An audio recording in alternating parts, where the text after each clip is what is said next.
When you think of shonen anime, you probably picture the power of friendship, the clear lines between good and evil, and main characters surpassing their limits and eventually overcoming the odds. But Hunter x Hunter flips almost all of those expectations, especially in the earlier episodes, upside down. So I want to take a look at how this series subverts shonen tropes, specifically with the initial phases, like the relationship between Gon and Killua, Gon's clash with Hisoka in the first stage of the Hunter exam, and even Hisoka's unique presence in the story. Specifically, I'll be looking at this from episode 3 to episode 5. But we're going to start with one of the core elements of this anime, the friendship between Gon and Killua. They first meet during the first stage of the Hunter exam, and it's an instant bond. Both boys approach the exam with this playful attitude and a genuine curiosity. And they really treat the entire stage, this stage in particular, as a game. From the get-go, this is a different dynamic than we're used to. There's no driving ideology or bonds of fate pushing them through the Hunter exam arc. Neither one of them are even particularly invested in becoming hunters. Now, Gon, of course, is close to that, but he's more so interested in understanding why his father left him and why his father loved being a hunter. They don't have some kind of heavy quest for justice or revenge that binds them. Instead, it's a shared sense of wonder and proximity.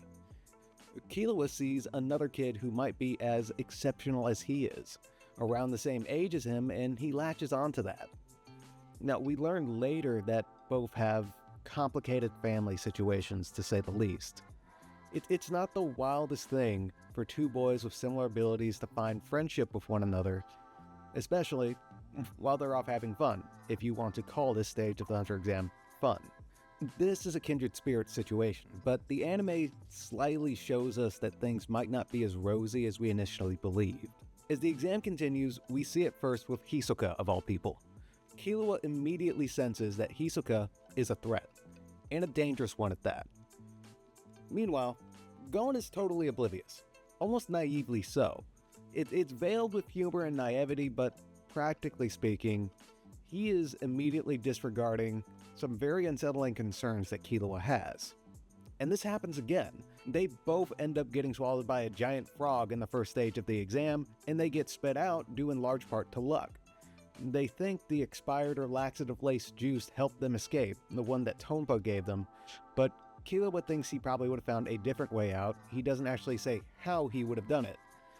I think that's an important moment because it establishes that even Gon and Killua, our main characters, can fall victims to the dangers of this forest. They're not immune to anything here. Now, with that in mind, we have to revisit the moment Gon considers running back to help Leorio and Kurapika when they separated. Killua suggests leaving them, but Gon is silent about it, and he ultimately ends up running back to check on them. Now, this is a classic shonen move, impulsively running off to help your friends. On paper, it looks noble. But in reality, what happened was Gon abandoned his new friend without telling him. He left Killua to his own devices in a swamp that they already know is quite dangerous. Editorially, you could do a few things here. If you wanted to focus on Gon's heroism, you would follow him. You'd track his actions, and you'd build to his arrival. One thing you wouldn't do is linger on Killua calling out to Gon thinking he was still behind him. You wouldn't focus on Killua being confused, out of the loop, and showing concern about where Gon went. Gon's actions, while dressed up as heroism, are actually pretty inconsiderate to someone who is supposed to be a new friend. Those shonen hero actions have consequences. And there's a romanticized version where the hero rushes in to help those that he cares about, succeeds, and regroups with everyone else, safe and sound. This isn't that. It all shows there's a subtle dysfunction in their relationship. It's a sly one, but it's there, one that might have been there from the start. We just don't necessarily register it because it's hidden behind a lot of these shonen tropes and what we're conditioned to already believed. And these tropes are already being inverted before our eyes. The confrontation with Hisoka is another point where Hunter x Hunter breaks from the usual formula. Specifically, this is not a fight. Gon and Leorio are completely overwhelmed.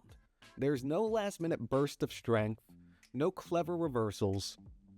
Well, there is one attempted, but Hisoka firmly puts an end to that. Interestingly, the main characters actually take what might be considered cheap shots at the main antagonist. Gon uses a surprise attack while being veiled by the fog, intentionally or unintentionally so, and it's the only shot that hits. But even he brushes that off as luck. Leorio blatantly tries to attack Hisoka while his back is turned. It's even a handicap match, 2-on-1. I think these are less about characters and more about selling the desperation of the situation if I were to look deeper into this. But Hisoka utterly dominates this fight, and their survival is left to his whim. Since Hisoka chose to let Leorio live anyway, it didn't even matter really that Gon ran back to help. At the end of it, the anime doesn't gloss over the trauma. We see Gon gasping for air after being choked. This is a drawn-out moment and an uncomfortable one. Even as we see Kurapika running in, the main sound that we hear is the labored breathing of Gon. Later, Gon is speaking with Kurapika, describing what he felt in that moment. He felt terror. Oddly enough, it was exciting for him. And that gets a jarring reaction. It even unsettles Kurapika, that guy who was actively seeking to avenge his clan against a bunch of murderers, and even understood the gap between himself and Hisoka. In most shonen stories facing a stronger opponent, it'll inspire the protagonist to get stronger and to overcome the odds. But Gon's reaction isn't motivating. It's confusing. It's troubling. He doesn't really learn a lesson or get a power-up. Instead, Gon has a desire for adventure and thrill that appears to blind him to the actual danger that he's in. It raises real questions about how well he truly understands what's happening around him. It's another inversion. Instead of heroics, we get a one-sided beatdown. Instead of the inspiration to overcome, we are left overwhelmingly concerned. The romanticized shonen choice is the one that gets punished here. And then there's Hisoka, a character who instantly changes the energy of every scene that he's in. He's presented as an insurmountable obstacle, terrifying even the most experienced applicants. He is on a completely different level, making people's arms vanish and killing people with the flick of a card. But Hisoka doesn't act like the typical shonen villain looking for chaos. He doesn't go out of his way to start fights, but when he's provoked, his violence is swift, it's even a little bit theatrical, and he feels less like a villain to be defeated and more like a force of nature to be survived. The story also gives us nothing about his motives, making him seem all the more threatening. What sets him off and why? What does he want? We don't really know what his next move is going to be. But it begs the question, is Hisoka himself a subversion or inversion of the shonen antagonist? I think the show certainly hints at it. He's built up like a final boss, but he also doesn't fit the mold of a straightforward villain, at least not this early on. Instead, Hisoka is reactionary, he's unpredictable, and he's terrifying precisely because he doesn't follow the expected patterns of antagonists in this genre. He injures an examinee because he bumped into him, and then he kills all the examinees that were trying to hurt and or kill him. That being said, the anime makes his stance pretty clear. He hunts examinees like prey, he executes them. Point being, this is not a good dude. But without more insight into his motives this early, it's tough for me to call him an inversion or subversion of a shonen antagonist. I think it's clear he might become one later on, but as of episode 5, it's up in the air. Hunter x Hunter's early episodes don't just play with shonen conventions, they turn them upside down. From the complicated bond between Gon and Killua to the trauma of facing a truly overwhelming foe, the show keeps us off balance.